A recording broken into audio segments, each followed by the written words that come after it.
Assalamualaikum warahmatullahi wabarakatuh. Welcome to my YouTube channel. Jadi sesuai dengan judulnya, hari ini aku mau sharing pertanyaan apa aja sih yang perlu kita tanyakan pada trimester 1. Hai. Dadah. Sebentar ya, Bunda bikin video dulu. Apa aja yang perlu ditanyakan untuk kehamilan di trimester 1 ini? Yang kadang kita suka bingung gak sih kita mau nanya apa gitu kan ya.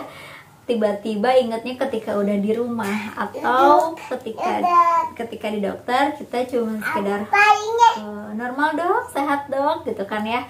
Tapi beberapa hal penting yang perlu kita tahu, perlu kita tanyakan. Mungkin beberapa dokter ada yang secara detail menjelaskan tanpa perlu kita tanyakan. Namun beberapa dokter juga ada yang beliau menjelaskan ketika ditanya gitu. Nah, untuk usia trimester 1 ini pun itu usia dari berapa? Yaitu dari ketika tes pack kita positif, itu biasanya usia 5 minggu sampai dengan usia 12 minggu, itu trimester pertama. Nah, trimester pertama ini tuh penting banget karena dimana trimester pertama ini adalah pembentukan organ-organ penting, tabung saraf, sel-sel gitu kan ya, jantung, paru-paru, itu ya organ-organ penting tuh terbentuk di trimester pertama ini. Makanya asupan vitamin harus bagus, kemudian harus juga dipantau juga, dilihat perkembangannya gitu kan, takut-takutnya ada kelainan. Makanya perlu dilakukan konsultasi dan USG ini gitu kan ya. Oke, nah untuk apa aja yang perlu kita tahu atau kita tanyakan. Jadi yang pertama itu ketika pada awal cek nih kan biasanya usia baru 5 minggu. Nah, usia 5 minggu ini tuh kalau misalkan usia kita head teratur, itu harus sudah ada kantung kehamilannya, biasanya gitu. Nah, jadi untuk yang pertama pada usia 5 minggu tuh udah ada kantung janinnya. Iya. Yang perlu pertama kali kita tanyakan adalah penempelan ini di dalam rahim atau di luar rahim dok. Itu penting banget ya teman-teman. Jadi biar kita tahu juga kalau kehamilan kita tuh bukan kehamilan ektopik. Jadi kita bisa tanyakan ini ada di luar rahim atau di dalam rahim. Nah, biasanya juga pada usia 5 minggu udah ada kantung kehamilan kan. Terus usia 5,5 atau 2 minggu tuh nanti 5,5 biasanya ada namanya yolk sac. Itu adalah kuning telur.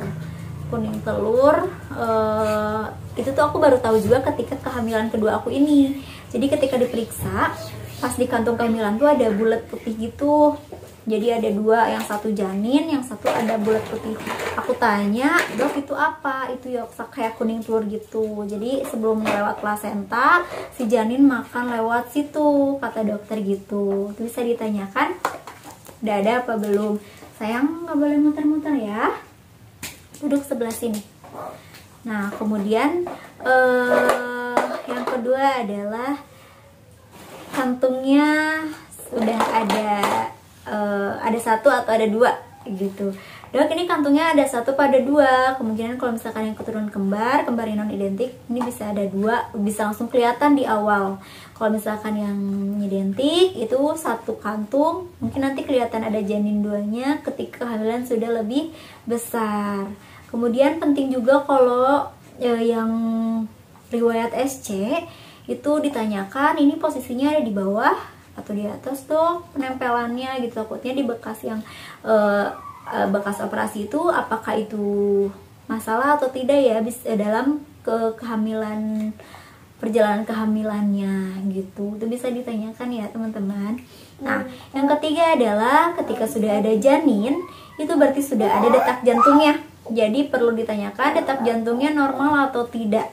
Kemudian ketika sudah bisa udah ada janinnya, itu sudah bisa diketahui usia kehamilan dan HPL-nya gitu. Jadi bisa ditanyakan juga udah ada janinnya nih.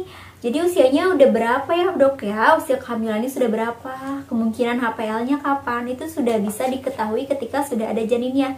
Karena sudah bisa diukur lingkar kepalanya, lingkar perut, panjang badan, kayak gitu udah bisa. Pertumbuhan organ-organnya itu ini udah lengkap semua belum dok gitu kan ya, kayak tangannya jari-jarinya juga sudah bisa dilihatin sama dokternya gitu, lengkap atau tidak.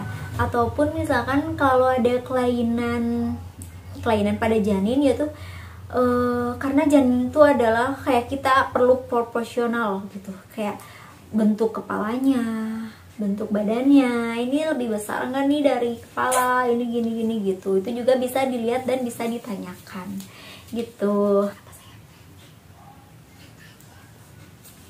Oke, jadi segitu aja teman-teman mengenai hal-hal penting yang perlu kita tanyakan di trimester 1 masa kehamilan.